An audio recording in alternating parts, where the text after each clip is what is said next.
Bola na Rádio. A realidade e a atualidade, o passado, o presente e o futuro do futebol e do futsal com os protagonistas das modalidades no distrito de Porto Alegre.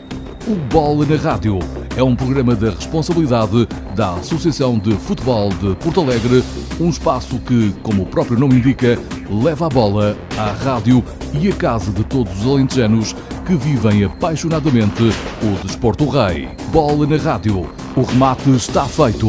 A bola entra na rádio todas as quintas-feiras entre as 19 e as 20 horas. Bola na Rádio.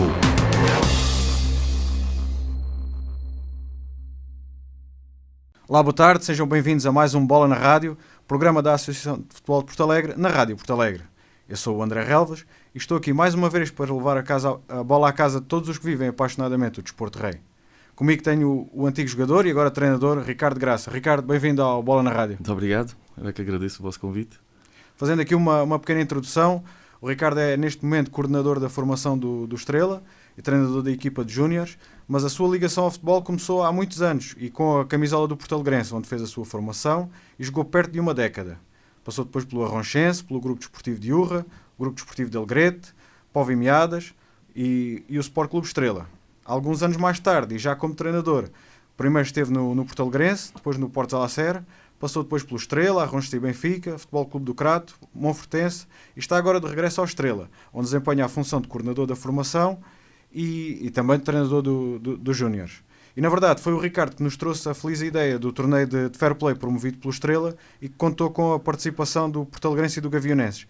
Mas voltaremos já com este tema mais tarde, um tema que mereceu inclusivamente um destaque no Canal 11. Ricardo, vamos recuar um bocadinho no tempo até aos primeiros pontapés. Como é que começou esta relação com o futebol? Bom, mais uma vez obrigado pelo convite, André, com um grande prazer que aqui me encontro e com certeza o torneio que já referiste deu um mote para este convite, com toda a certeza, e eu agradeço a oportunidade que me dão de falar aqui um bocadinho sobre a minha passagem pelo futebol.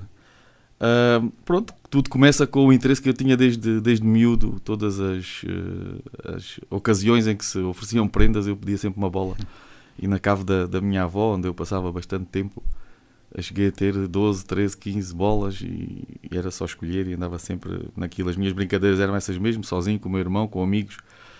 Depois, na minha família, o meu pai, na altura que eu cheguei à idade de jogar, o meu pai já não fazia parte da direção do desportivo, mas tinha feito até há bem pouco tempo. O meu padrinho ainda fazia parte da direção e desde os 7, 8 anos, julgo eu, que comecei a ter treinos no desportivo, sempre levado pelo meu padrinho para os treinos, trazido para casa por ele, e começou assim. Foi aí que dei os meus primeiros pontapés com colegas de equipa. Tenho fotografias com colegas de equipa 3, 4 anos mais velhos do que eu e fazíamos todos parte do mesmo 11. Na altura chamavam-se as escolinhas, juntavam todos os que tivessem interesse, que estivessem abaixo do escalão de infantis, e éramos os escolinhas do desportivo na altura. Foi aí que tudo começou. E como é que foi a formação? A formação foi bastante rica, contei com a colaboração de bons treinadores, bons homens que me transmitiram coisas muito boas. A eles devo muito daquilo que sou e muito daquilo que cresci de forma saudável. Era uma formação com outras características que agora temos o relevado sintético, temos os balneários, eu recordo-me que esses primeiros jogos, essa primeira fotografia que tenho de equipa foi no estádio municipal ainda pelado. Depois, quando do relevamento do estádio, o desportivo jogava nas camadas jovens na Alagoa e o Estrela na Urra. Alguns escalões do Estrela acho que jogavam também em Alter. As condições eram diferentes. Construiu-se depois o estádio dos assentos. Nós ainda fizemos como infantis a inauguração do relevado, um desportivo Estrela, que empatámos 2-2, a seguir jogaram os séniores. E nessa altura as condições eram difíceis. Lembro-me que no desportivo tínhamos o Cineparque, que é um espaço por trás da Câmara atual, onde se faziam também os bailes das festas da cidade e outras coisas. E o baile era sábado e nós treinávamos lá segunda ou terça, onde uma vez até fiz um corte num joelho com um vidro de uma garrafa que se tinha partido no último baile. Mas as nossas balizas eram dois bidões de 100 litros, a água corria no meio do campo, Os nossos balneários eram as antigas casas de banho, porque aquilo era um cinema ao ar livre anteriormente, e os nossos balneários eram nessas antigas casas de banho, com poucas condições, com um esquentador, algo perigoso, onde às vezes aconteciam alguns sustos, e com a colaboração de muito boa gente, que eram os diretores, eram os treinadores, era o nosso massagista, o saudoso Sr. Mourão. Portanto, foi uma formação bastante rica, com algumas dificuldades, mas que no fundo acabava por nos unir e por nos tornar equipas mais coesas e grupos mais com laços de amizade mais fortes. A coisa depois foi evoluindo, ainda foram perto de 15 anos a jogar futebol. Como é que o Ricardo era como jogador? Eu como jogador era um jogador razoável, era um jogador... Não fazia da parte física um dos meus pontos fortes, não era muito rápido, acho que fazia um bom passe, acho que tinha alguma visão de jogo, posicionava-me razoavelmente no campo. Joguei maioritariamente a defesa central e de partir dos juvenis jogava a médio centro. Era um jogador razoável. Sim, apesar de tudo, não é um jogador muito alto. Não era um jogador nunca fui, nem muito alto, nem muito bom no jogo de cabeça. Tinha que se compensar de outra forma. Fazia essa compensação com alguma capacidade de leitura de jogo, posicionamento. Isso levava. Na altura nós jogávamos com dois centrais com profundidade, portanto jogava um a líbero, o outro marcava o ponta de lança, e eu jogava sempre na parte do líbero, que ia fazer dobras ao lateral direito, ao lateral esquerdo e ao próprio central. Era do meu posicionamento, tirava as mais-valias. Depois, mais tarde, por indicações de treinadores, também por gosto meu, subi um pouco no terreno e comecei a jogar a médio centro. Acho que aí também não era pelo físico, mais uma vez era se calhar pela leitura de jogo, ou também pela qualidade de passe. Conseguia... Não fazia passes muito longos quando era juvenil, ainda não tinha muita força. Mas pronto, tinha alguma leitura e tinha alguma qualidade nesses aspectos. Estamos a falar de uma carreira exclusivamente aqui na nossa região. Teve a oportunidade de sair? A decisão foi ficar? Como é que foi? Não, nunca tive nenhum convite para sair daqui. Tive a oportunidade, através de um familiar, de fazer 2 dias de treino no Futebol Clube do Porto, já com a equipa de iniciados formada, e eu iniciar o campeonato nesse fim de semana contra o Boa Vista. E tive apenas essa experiência fora daqui, que me deixaram a porta aberta para ingressar nos treinos de captação no ano a seguir, mas foi tema que nunca mais se abordou em minha casa, nem da parte dos meus pais, nem da minha parte. No ano a seguir não se abordou esse tema. A experiência foi boa, treinei com jogadores de grande nível, que eu tinha há poucos meses visto alguns deles nas seleções, tinha havido torneio inter-associações, mas nunca tive convites para sair daqui, nem nunca tive que dizer que não, nem que sim, a nada dessas questões. Por falar em inter-associações, o Ricardo faz parte daquela geração que no Lopes da Silva conquistou um 3º lugar, correto? Sim. Como é que foi essa experiência? Por aquilo que me conta o Lopes da Silva, principalmente para os jogadores, é sempre uma experiência inesquecível. É um marco da nossa vida desportiva, sem dúvida. Daquela seleção tenho memórias muito boas, tenho grandes amizades que ficaram, alguns fizeram boas carreiras até no futebol. Me lembrar do Tony, o Marco Nabaixo ainda foi transferido para o Porto, o próprio Kim Dias, todos eles fizeram carreira no futebol. O Miguel Saldanha, o Vítor Agostinho, que eram meus colegas no desportivo, jogaram ainda alguns anos em séniores, tinham muita qualidade. O Nuno Martins, cá de Porto Alegre, que era do Estrela também dessa seleção. Guardo ótimas memórias, era uma grande união nessa seleção. Tínhamos também a sorte de ter boas pessoas à frente, quer no enquadramento técnico, quer no diretivo, e tivemos um ano inesquecível. Recordo algumas coisas, tivemos alguma sorte nos sorteios, ganhou-nos Viana do Castelo, Bragança, não era propriamente as seleções mais fortes no Lopes da Silva, para nós vencermos o grupo. Isso foi determinante. E depois passámos a disputar, não me recordo bem, mas acho que os primeiros 10 lugares ou 12 lugares, a partir daí para o segundo grupo. Recordo-me que fiquei muito nervoso nos jogos com o Viana do Castelo e com o Évora, porque fui chamado a marcar os penaltis. Aquilo era um momento de alguma tensão. E foi no desempate por penaltis que passaram? Não. Sempre que houvesse empates, eles faziam uma série de penaltis, porque depois poderia haver empate em pontos no final do grupo e não havia forma de desempatar as equipas. Então, os penaltis eram uma forma de, em caso de igualdade pontual, eles garantirem colocar uma equipa à frente da outra. E então, quer com o Évora, não me recordo se empatámos 0-0, fomos a penaltis. Isto na segunda fase. E na primeira, com a Viana do Castelo, empatámos 3-3 e fomos a penaltis. E eu fui chamado a marcar em ambos os jogos. Recordo-me bem dos nervos que tinha. Apesar de no desportivo também marcar por vezes os penaltis. Ou eu ou o Miguel marcávamos os penaltis. Lembro-me muito bem do jogo com Braga. Era um jogo, Braga acabou por ir à final, porque nesse segundo grupo, nós, Braga e Évora, nós vencemos Évora por penaltis, passamos para o segundo lugar, vamos disputar pelo menos o terceiro e quarto. E se ganhássemos a Braga ou empatássemos e os vencêssemos em penaltis, poderíamos disputar a final. Eu lembro-me bem desse jogo, ou de algumas partes desse jogo, que Braga tinha uma ótima equipa, maioritariamente constituída por jogadores do Sporting de Braga. Nós tínhamos depois os cadernos, tínhamos acesso aos clubes a que eles pertenciam. E o nosso jogador mais baixinho, que era o Tony Vidigal, numa jogada rápida, antecipa-se ao guarda-redes e de cabeça faz um golo. E nós estivemos a ganhar 1-0 a Braga. Aquilo era quase um escândalo, Porto Alegre a ganhar a Braga. E nós todos contentes, não é? Acabámos por perder 3-1, julgo eu.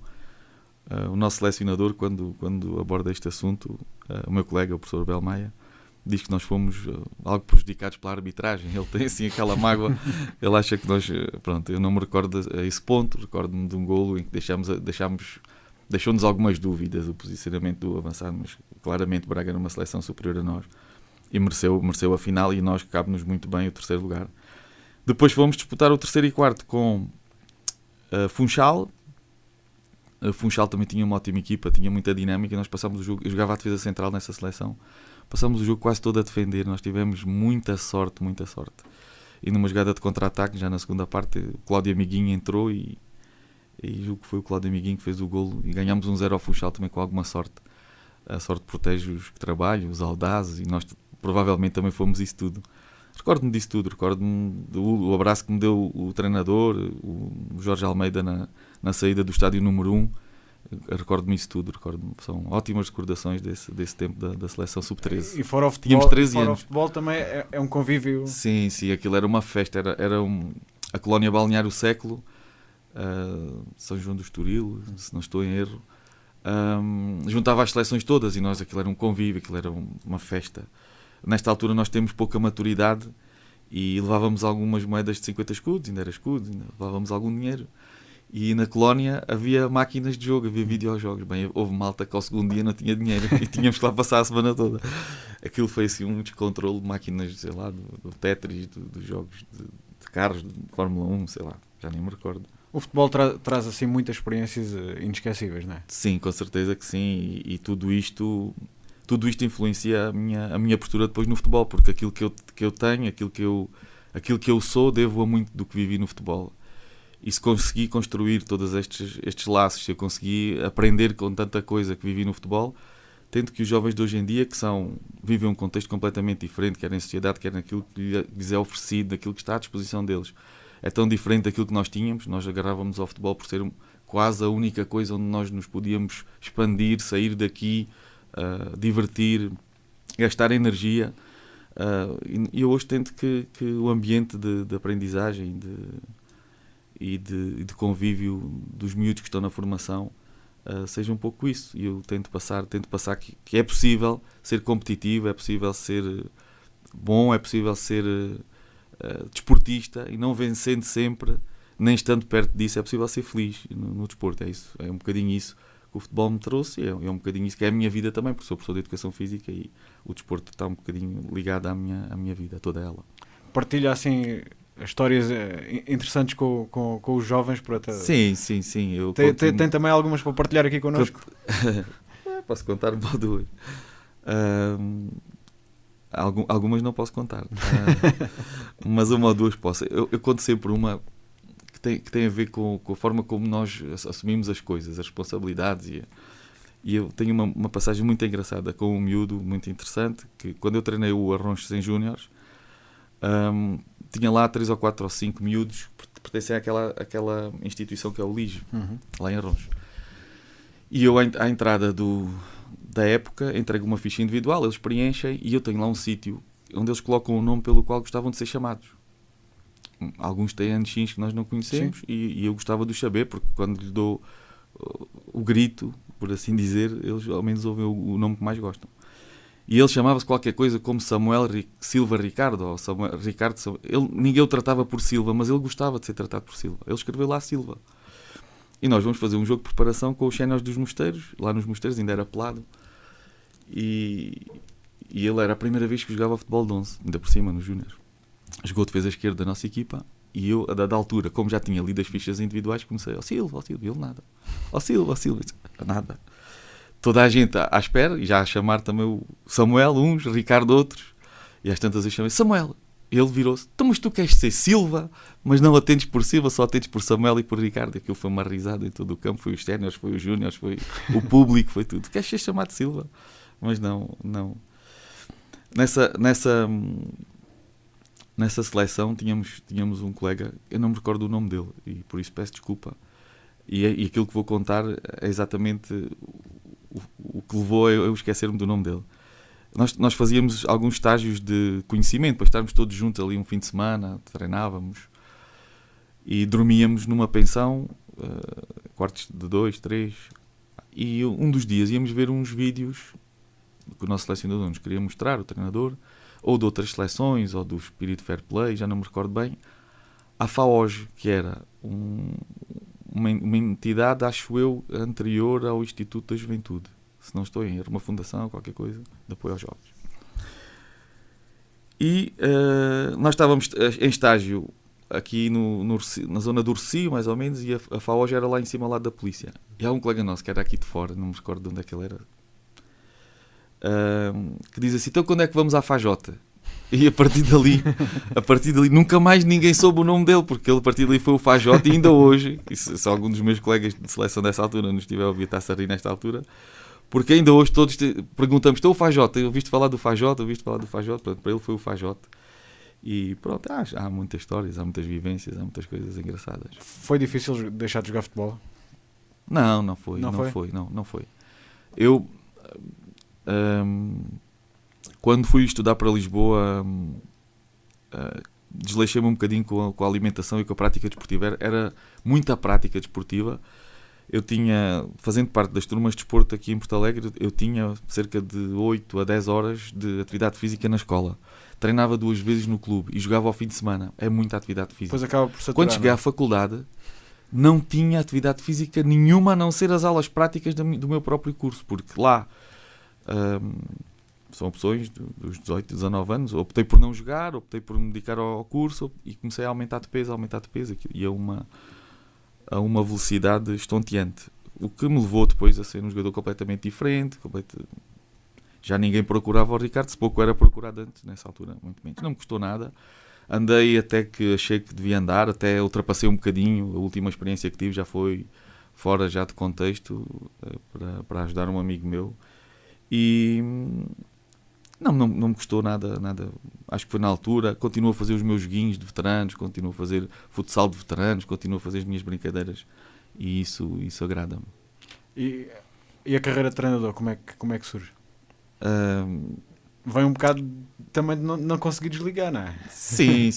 Do futebol não consigo como consumidor, como interveniente, como jogador de veteranos, isso não consigo abandonar, de certeza. É aquilo que mais gosto do jogo. Aquilo que envolve já nem tanto, mas centramos no que é importante. A minha vida é liderar grupos, é ser professor, ter grupos à frente, ensinar coisas, abandonando a prática, deixando como praticante o futebol e afastando-me completamente, eu não conseguiria. Se bem que nos primeiros anos, e também por via de alguma alteração profissional, eu deixei de ser professor durante 4 anos, estive a trabalhar no Instituto do Desporto. E nessa altura afastei-me ainda mais da prática. Mas foi por acaso, e curiosamente, numa formação promovida pela Associação de Futebol de Porto Alegre, em que eu fui convidado a assistir à apresentação de um livro. Na altura, eu julgo que era o professor Rui Quinta, e não me recordo quem é que vinha com ele, mas eram dois formadores do Penafiel, que vinham apresentar um livro. Como eles próprios preconizavam a sua formação e como é que o Penafiel devia jogar e como é que se impunha, mesmo jogando com o Porto, mesmo jogando com o Guimarães, com o Braga. O Penafiel impunha-se porque tinha ideias, porque tinha características. Aquilo desafiou-me. Eu senti que no futebol, e até ali, ou por falta de entendimento meu, ou porque era mesmo assim, o treino não era... Eu não entendia a ideia de um treinador. Havia formas de jogar que nós replicávamos aqui e ali. E ali despertou-me, o treinador tem uma ideia, pode pô-la em prática, e aquilo desafiou-me. Eu estava fora da prática, estava fora de tudo, e voltei a interessar-me, voltei a aproximar-me das coisas do futebol. E depois, pronto, foi uma sequência. Eu trabalhei no desportivo nos iniciados, em 2001 ou 2002, num campeonato nacional muito difícil. O desportivo não tinha... O presidente da altura, quando me contactou, disse-me que não sabia se tinha equipa. E eu perguntei, como é que vamos jogar um nacional? Não te preocupes com os resultados, nós precisamos é de honrar e de levar isto até ao fim. E levamos. Com 21 derrotas e uma vitória.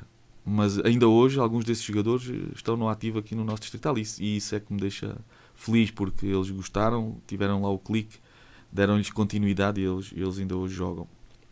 Depois mais tarde no Porto Salacer nos séniores, de uma forma também, eu fui convidado para ser o primeiro treinador do Porto e disse ao presidente, eu participava de algumas das reuniões da criação do clube, e eu disse ao presidente e aos diretores que não tinha disponibilidade pessoal para isso, não podia ser o treinador, mas eles disseram, então pronto, ficas aqui como vogal. E eu fiquei como vogal no Portos, mas acompanhei os jogos todos e os treinos todos, e ajudava, apanhava bolas, perguntava o que é que fazia falta aos atletas, ajudava a fazer as inscrições.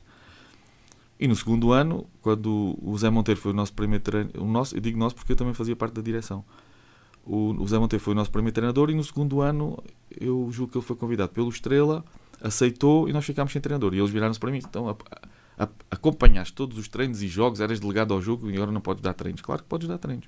Pronto, e eu aceitei. E aí começa tudo, pronto. Vamos só fazer aqui uma pausa para compromissos comerciais e depois voltamos já para falar mais da carreira enquanto treinador. Vamos agora sair para uma pausa para compromissos comerciais. Voltamos já para a segunda parte do Bola na Rádio. Bola na Rádio.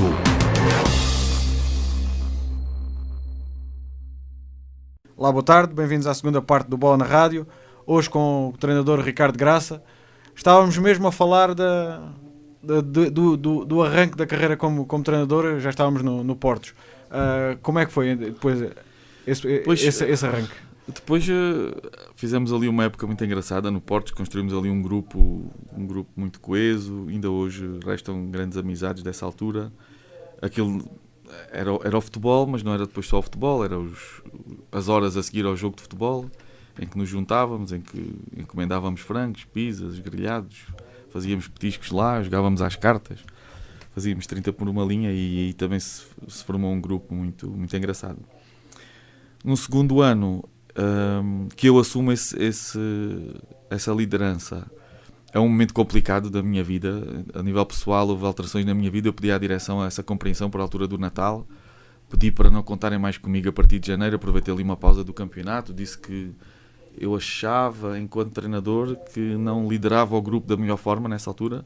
A minha fragilidade emocional e algumas dificuldades de liderança, eu sentia-as nessa altura, não conseguia impor aquilo que sabia que era para se impor naquele momento, mas eu não tinha condições individuais para o fazer, não estava no meu equilíbrio, e achava que estava a prejudicar o clube, e acho que qualquer pessoa ali estaria melhor no meu lugar. E assim foi. Fiquei de fora ali uns 2 anos, 3 anos. Trabalhei na escola, também trabalhava no futsal, ao nível do desporto escolar, também estava assim de alguma forma ligado. E na altura o Estrela começa a abordar-me com alguma persistência. O Mário Claudino, hoje trabalha comigo já há uns anos. O Mário era o coordenador do Estrela, faz essa primeira abordagem com a insistência do Hugo Carrapiço, nosso amigo que nós chamamos Beirão, e eles não paravam ali 2, 3 anos. Enquanto eu estive de fora, era todos os anos eles iam ter comigo, e tens que ir, tens estes miúdos, ainda por cima conheces alguns, estão aqui contigo na escola, e é fácil para ti. Pronto, cedi. Aceitei, fui, e ainda bem que fui muito bem tratado, fui muito bem recebido, tive uma autonomia a todos os títulos. Tenho que reconhecer que foi uma confiança muito grande que tiveram em mim, e hoje voltam a ter, como é óbvio. E foram 3 anos muito bons, passei ali 3 anos muito bons, com uma geração fantástica, todos, quase sem exceção, mantêm a ligação comigo, e isso é o que eu prezo nesta vida. Ao terceiro ano, nós fomos campeões de júniores. O clube não tinha condições para ir para o Nacional, como é óbvio. Não se colocou ali essa hipótese também. Aí surgiu-me um convite do Arronches. Era um clube que eu já tinha representado. O presidente era meu amigo. E tinha na ideia que uma geração que ele tinha lá, na idade de júniores, viria 2 anos depois ou 1 ano depois a formar uma equipa sénior. E encontrou em mim a pessoa que podia fazer essa ligação. Eu treinava-os em júniores 1 ano ou 2, eu logo entenderia o melhor e depois faria a passagem para séniores. Pronto, eu pedi a compreensão do presidente da altura do Estrela e fui para o Arronches. Fui para o Arronches, foi uma época muito engraçada. O Arronches eram uns miúdos com uma tenacidade, uma vontade, uma coisa inexcedíveis.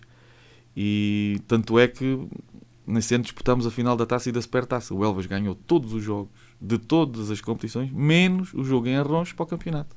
Nós conseguimos empatar com eles 2-2 com uma garra extraordinária. Era uma época muito curiosa. Os miúdos na segunda parte, quando começava o jogo, já cheirava a bifanas e a intermeada. Era uma segunda parte sempre já a puxar para o petisco, porque não sei se era ali as condições do vento, eram os diretores que ao intervalo iam começar logo a assar para os meninos assim que terminassem o banho, começassem o lanche, e os nossos adversários também eram convidados, os árbitros, tudo.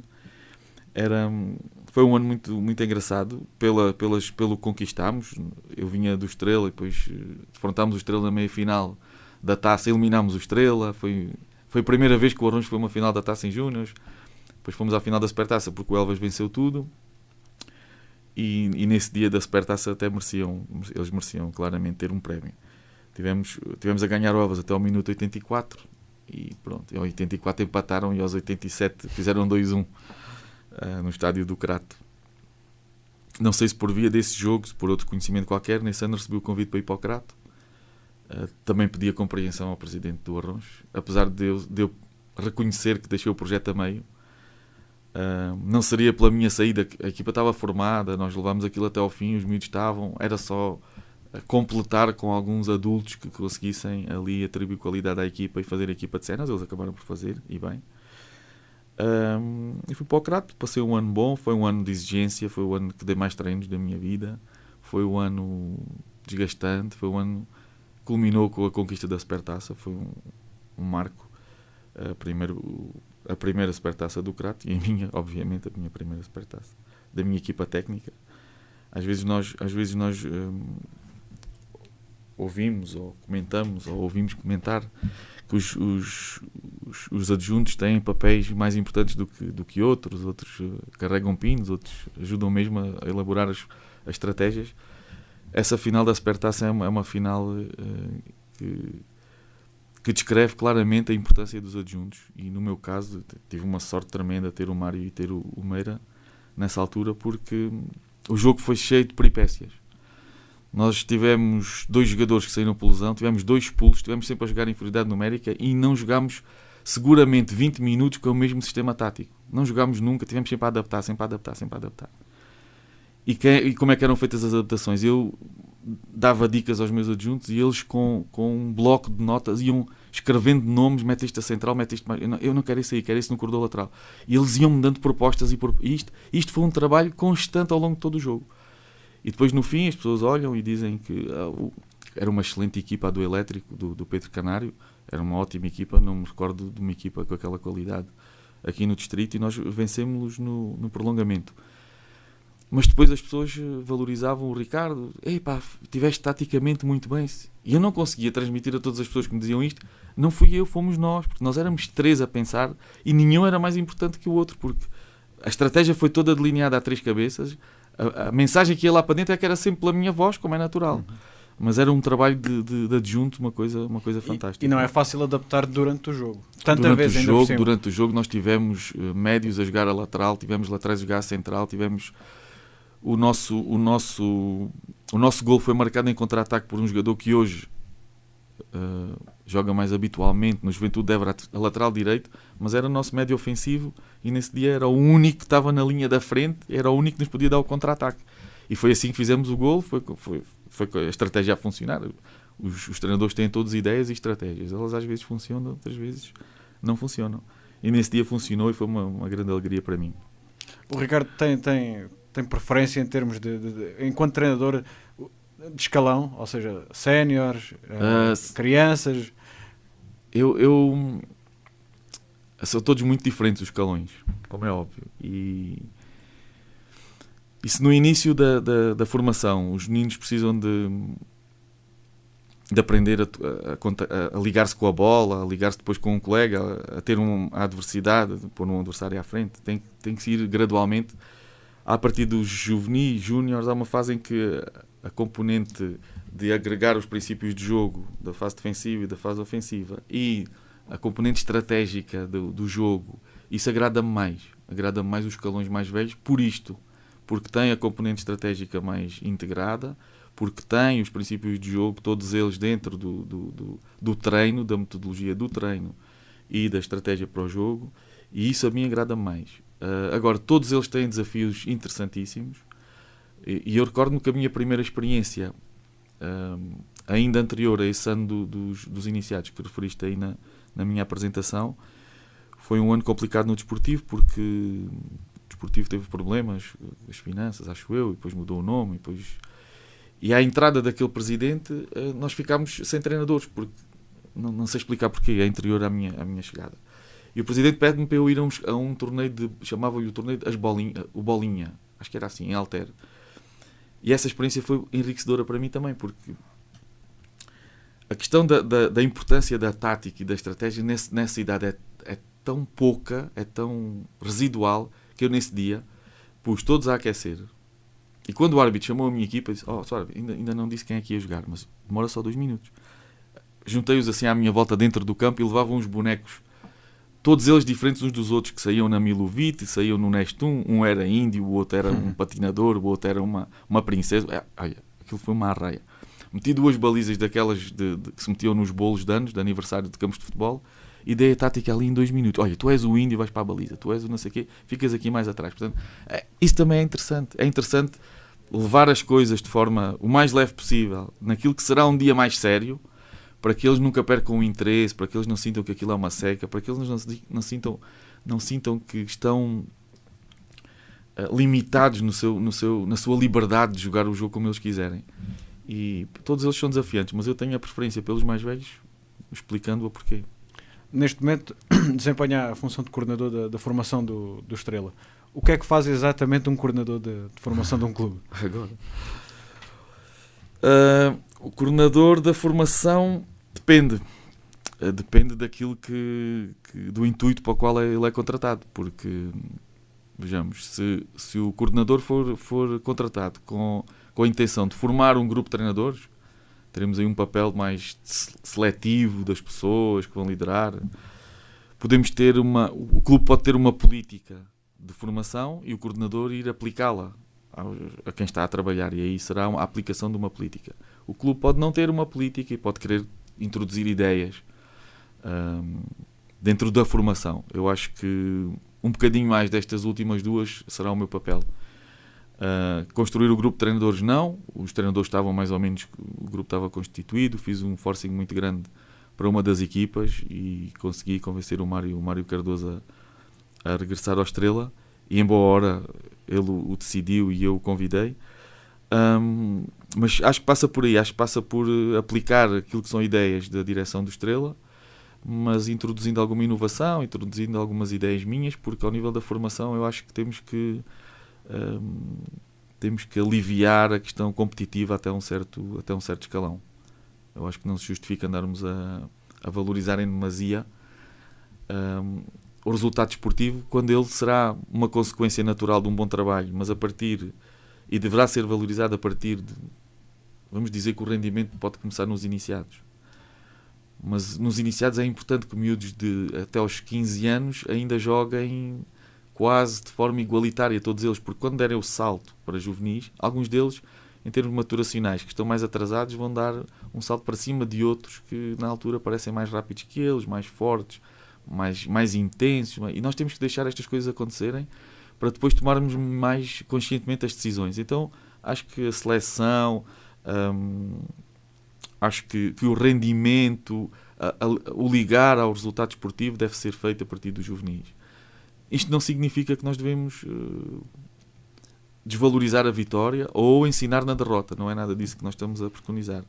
Aquilo que eu quero dizer é que há formas de estabelecer objetivos, quer para jogos, quer para épocas, diferentes da classificação final e diferentes do resultado ao sábado e ao domingo. Nós sabemos que os quadros, por vezes, são tremendamente desequilibrados. Este fim de semana que passou, nós tivemos a oportunidade de ver equipas sub-12 a defrontar equipas sub-13, em que a diferença do resultado é mais de 10 golos. Ou seja, se nós indicarmos àquela equipa que perdeu por mais que 10, que o resultado esportivo é o objetivo deles, nós estamos a convidá-los à frustração. A eles, aos pais, aos treinadores. Nós temos que arranjar objetivos diferentes. Se estes meninos não conseguem ainda dominar a bola de peito, é isso que temos que tentar. Se estes meninos não conseguem ainda perceber como é que podem defender mais junto da sua baliza, é isso que temos que tentar. Se estes meninos ainda nunca ganharam um canto, se calhar temos que lhe pôr o objetivo de ganhar um canto. Se calhar temos que ir por partes. Se calhar temos que chegar um dia aos juvenis ou aos júniores e dizer assim, pronto, tu estás capaz de... Hoje temos que ganhar. Hoje temos que jogar para ganhar. Se não ganharmos é frustrante. E nós podemos um dia vir a dizer isso. Mas nem aí nós vamos dominar o contexto de tal forma que possamos dizer... Eu ponho-me na situação deste ano. Como é que eu posso pôr como objetivo final a classificação se eu não conheço o contexto competitivo? Eu não sei qual é a qualidade dos meus adversários. Eu não sei se o Pontessor contratou 2 colombianos. Eu não sei se o Campo Maior vai aparecer com 10 espanhóis. Eu não sei nada. O contexto competitivo é desconhecido para mim. Se eu, num contexto de desconhecimento, puser o resultado esportivo da minha equipa como objetivo final da época, estou tramado, porque eu provavelmente vou falhar. Portanto, há formas de lá chegar, há formas de irmos passo a passo, conhecendo o contexto e depois chegar a um dia em que a vitória seja o nosso único objetivo. E pronto, e passa por aí um bocadinho o meu papel, aliviar isso, estipular, em conjunto com os treinadores, eu não lhes imponho absolutamente nada. Converso com eles, reúno com eles, proponho coisas, peço-lhes a opinião deles, mas em conjunto com eles estipular umas fases de aprendizagem para certos princípios e para certas coisas dentro do Estrela. Esse será o meu desafio, será o meu objetivo. Não o tenho já feito porque acho que nunca será um trabalho acabado, é um trabalho a desenvolver em função dos contextos, em função dos grupos, em função daquilo que nós vamos apanhando. Mas é essa a preocupação e é essa a minha ideia para a formação. Esta iniciativa enquadra-se um bocado nesse espírito? A iniciativa do torneio. Do Deixa Jogar deste torneio. O Deixa Jogar é o resultado disso mesmo. Eu fui, quando acertei com a presidente do Estrela que ia aceitar este cargo, logo a seguir tive uma formação ao nível do desporto escolar, de futsal, em que estavam outros colegas meus do país e quando nos apresentamos, cada um disse aquilo que estava a fazer no futebol nessa altura. E eu ouvi um dizer que era coordenador. Fui falar com ele, este ano vou ser coordenador, tenho estas preocupações, assisti lá a uns torneios em Porto Alegre. Os miúdos à volta deles, muito barulho, muitos gritos, os treinadores aos gritos, os pais aos gritos. Gostava de quebrar ali aquilo, tenho umas ideias e continuo com mais ideias.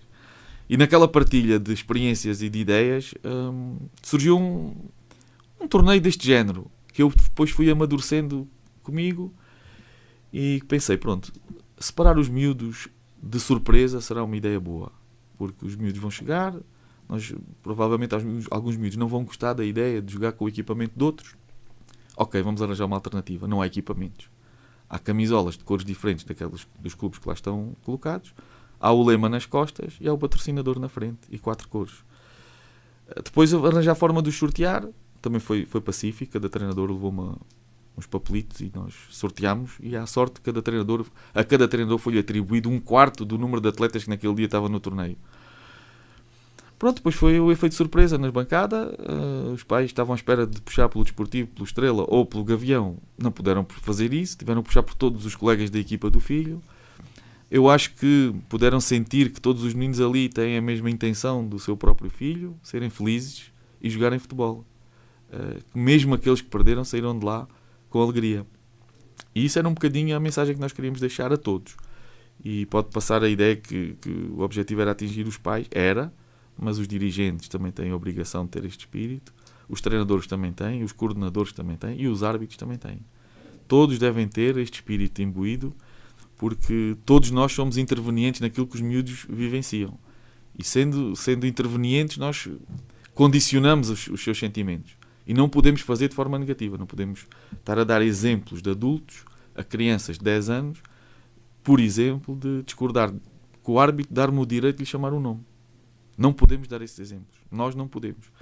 E não podemos, só porque o adversário está a ganhar por 2, dizer ao nosso filho, dá-lhe um pontapé, ou derruba, porque isso não tem nada a ver com futebol. Porque há desportos em que o pontapé é o meio. O futebol, o pontapé é o meio só na bola. Portanto, é um bocadinho isto que eu tento transmitir, que eu quis transmitir, tirar o resultado do torneio, porque estava estabelecido que jogos é que iam acontecer a priori, houvesse 20-0 para uma equipa e 5-5 no outro jogo, as equipas já estavam definidas quais é que se iam defrontar e pronto. E eu acho que correu bem, com um convívio no final, com os meninos a comerem umas febras e a conviverem todos. Eu acho que os feedbacks têm sido positivos. É importante nós percebermos que os agentes, estes intervenientes que eu falo, os dirigentes, os treinadores, os pais, os próprios jogadores, reconhecem mérito nesta iniciativa e reconhecem pertinência, o que significa que ela foi adequada, o que significa que ela foi oportuna e talvez necessária. E talvez fosse necessária. Está a faltar silêncio e fair play Exato. Nos nossos campos. Foi muito, muito agradável ver aquele torneio, com os pais a baterem palmas na hora do golo, com toda a gente a apreciar o que estavam a fazer os meninos, a comentar o que eles faziam de bem. E pronto, e temos que os deixar errar. Porque aquilo que eu transmito nas reuniões que tenho com os pais dos diferentes escalões é que nenhum deles erra sem perceber que errou. Ele já sabe que fez mal, ele já sabe que prejudicou a equipa. Estarmos a dar-lhe um grito para ele a seguir dominar bem a bola não o vai ajudar em absolutamente nada. Pelo contrário, vai torná-lo triste, vai torná-lo frustrado. Ele vai fazer novamente aquele gesto já com medo. Nós temos que lhe dar segurança, nós temos que lhe dar conforto, temos que lhe dar tempo para ele vir a dominar a bola bem. E isto aplica-se a tudo. Ao guarda-redes que deixa passar a bola, ao avançado que falha a baliza, a todas as situações. Faz falta esse silêncio para deixar os protagonistas ser exatamente os jogadores. E volto novamente a esta questão. Todos nós que envolvemos os miúdos temos essa obrigação. Todos. Não só os pais. Os pais têm o comportamento mais visível porque também são mais os que estão na bancada, são mais as vozes que se ouvem, mas muitas vezes ouvem-se coisas que não se devem ouvir dos bancos. E nos bancos de suplentes estão dirigentes, estão treinadores, estão adjuntos, estão enfermeiros, está muita gente responsável. E todos nós somos responsáveis por aquilo que os nossos meninos ouvem e assistem. Temos já muito pouco tempo, o programa está a terminar. Este cuidado, é só mesmo esta última questão, este cuidado na formação é importante para formar bons jogadores e bons homens? É importante percebermos que a nossa postura condiciona o que está à nossa volta e nós não podemos fazer do desporto uma guerra. O desporto tem adversário, não tem inimigo. Às vezes confunde-se um bocadinho as coisas. O nosso adversário tem objetivos contrários aos nossos. Nós queremos ambos defender a nossa baliza e queremos ambos meter a bola na baliza. São objetivos contrários aos nossos. Mas não ao ponto de pisarmos o adversário para chegar aí. Ou não ao ponto de derrubarmos o adversário para chegar aí. Nós temos que arranjar meios que o nosso desporto, o desporto que nós praticamos, nos mete ao nosso dispor e nós temos que os treinar e temos que os preparar para chegarmos à baliza do adversário. E isso, sim, isso é o jogo. O que não for isso já é mais parecido com guerra. E nós temos que ensinar isso aos miúdos e temos que os deixar preparados para, quando a coisa se tornar séria, eles saberem respeitar quem está do outro lado, porque tem objetivos contrários. Quer tanto ganhar como nós. Agora nós temos que ter argumentos para os ultrapassar com os meios com que nos preparamos ao longo da semana, nos treinos, nos jogos anteriores, nas planificações, nos cuidados. Ricardo, muito obrigado. Obrigado. Espero que tenha gostado da experiência. Muitos parabéns pela iniciativa. Obrigado eu. E o Bola na Rádio volta para a semana, à mesma hora, às 19h, na quinta-feira. Eu é que agradeço. Bola na Rádio. A realidade e a atualidade. O passado, o presente e o futuro do futebol e do futsal com os protagonistas das modalidades no distrito de Porto Alegre. O Bola na Rádio é um programa da responsabilidade da Associação de Futebol de Porto Alegre, um espaço que, como o próprio nome indica, leva a bola à rádio e à casa de todos os alentejanos que vivem apaixonadamente o desporto rei. Bola na Rádio. O remate está feito. A bola entra na rádio todas as quintas-feiras, entre as 19 e as 20 horas. Bola na Rádio.